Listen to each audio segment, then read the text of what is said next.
Bonjour à tous, il est ingénieur des mines, a fait toute sa carrière au sein du groupe SNCF où il a notamment dirigé l'activité des trains régionaux pendant 6 ans.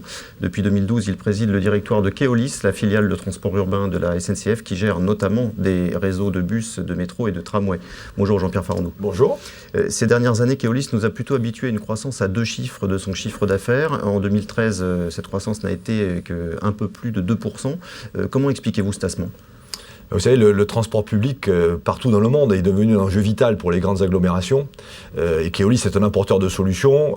Nous avons réussi à franchir le cap des 5 milliards, effectivement, avec une croissance de plus de 2%. Je trouve que c'est pas si mal. Vous savez qu'en France et en Europe, la crise économique a quand même frappé l'ensemble de nos économies. Nos clients collectivités ont eu du mal à développer davantage des réseaux. Donc terminer l'année avec une croissance positive, je ne rougis pas et je crois que ça maintient Keolis dans sa trajectoire de développement. Et le plan de marche reste ambitieux, parce que vous disiez que le chiffre d'affaires avait franchi la barre des 5 milliards d'euros. L'objectif, c'est d'atteindre les 7 milliards à l'horizon 2017. Pour ça, vous misez essentiellement sur l'étranger ? Alors effectivement, notre plan stratégique calé avec nos actionnaires, la SNCF comme vous l'avez indiqué, mais aussi la Caisse des dépôts et placements du Québec, en fait on est franco-canadien, fait que nous visons la 7 milliards d'ici fin 2017. C'est possible, c'est jouable.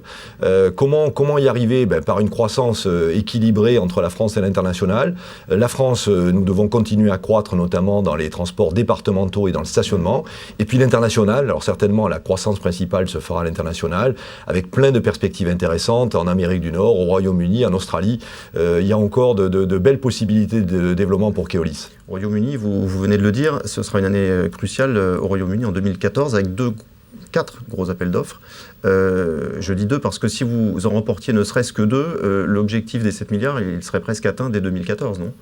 Écoutez, sur ma feuille de route, même avec 1 sur 4, je serais pleinement satisfait parce que c'est difficile de remporter un appel d'offres au Royaume-Uni. On n'est pas tout seul, la concurrence est rude. Donc effectivement, en ce moment, Keolis répond à 4 appels d'offres. Nous avons d'ailleurs réussi à être préqualifiés à passer le premier tour sur ces 4 appels d'offres, 3 ferroviaires et 1 de métro automatique. On a beaucoup d'ambition. Il y a dans ces 4 appels d'offres 2 grandes lignes de RER autour de Londres, une ligne longue distance entre Londres et l'Écosse et puis un métro automatique dans les quartiers des docks à Londres. L'objectif, c'est d'en gagner au moins 1 sur 4. Et là, on parle de contrats de quel ordre ? Plusieurs milliards de livres à la clé ou...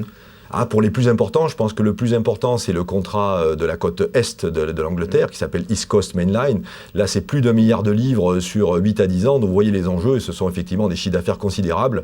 Il est certain que si nous avions la chance d'être choisis sur ce contrat, nous aurions fait un grand pas en avant vers notre objectif stratégique. Début 2014, vous avez remporté un autre grand contrat, c'était le contrat de Boston, sur lequel vous vous êtes écharpé pendant de longs mois avec Transdev, filiale de la Caisse des dépôts. On peut s'étonner que 2 groupes présents sur le même métier et qui sont détenus directement ou indirectement par l'État se battent sur les mêmes contrats à l'étranger. Est-ce qu'on ne pourrait pas s'entendre en amont pour ne pas cibler systématiquement les mêmes marchés ? Vous savez, il faut faire attention. Déjà, s'entendre, c'est interdit. S'entendre, le terme est peut-être mal choisi. En tout cas, mettre sur pied des stratégies qui ne se marchent pas sur les pieds.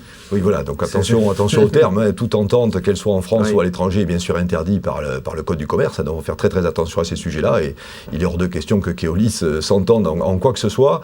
Deuxièmement, vous savez, les groupements, notamment le groupement où notre concurrent était installé, étaient très américains aussi. En fait, la Maison France, c'était nous, puisqu'on était avec la SNCF. Et d'ailleurs, les journalistes de Boston ne se sont pas trompés. Lorsqu'ils ont appris que nous avons gagné le contrat, c'était bien l'entreprise française, le groupement français a gagné les trains de banlieue de Boston. Donc le pavillon France était porté par Keolis et la SNCF. J'en viens de nouveau à vos chiffres. Je le dis, 5 milliards d'euros de chiffre d'affaires, 23 millions d'euros de résultats nets. C'est très faible au regard du chiffre d'affaires, mais c'est structurel dans votre métier. La rentabilité est très faible. Comment l'expliquez-vous ?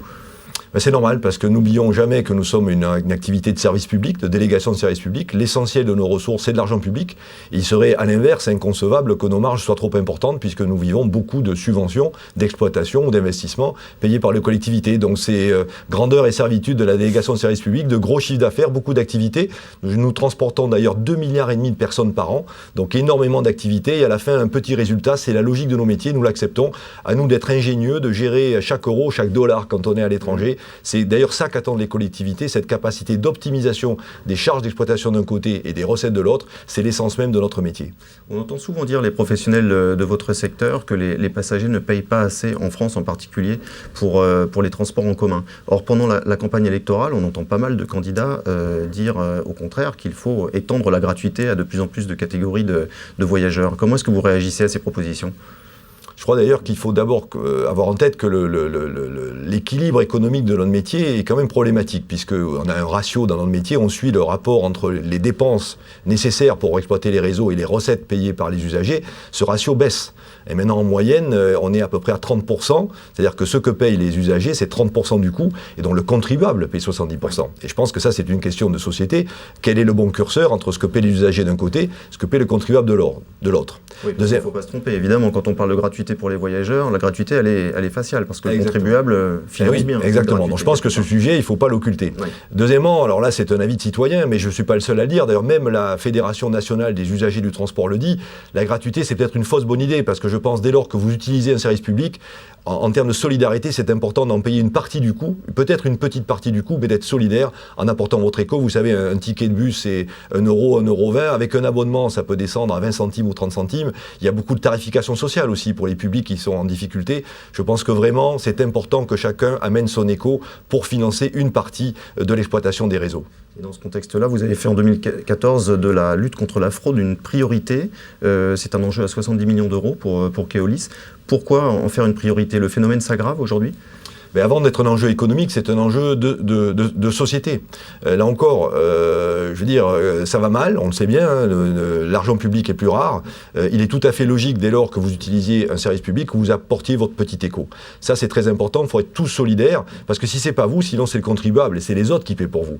Il n'y a pas de raison. Je pense que là-dessus, il faut être civique, et chacun doit amener son éco au financement du service public. Deuxièmement, l'enjeu économique, on manque d'argent, c'est compliqué. Les collectivités demandent pas mieux que de continuer à développer les réseaux, d'améliorer la qualité, il faut des financements. Mais là, il y a un gisement de financement. Quand on le calcule pour la profession, on est à plus d'un demi-milliard d'euros par an.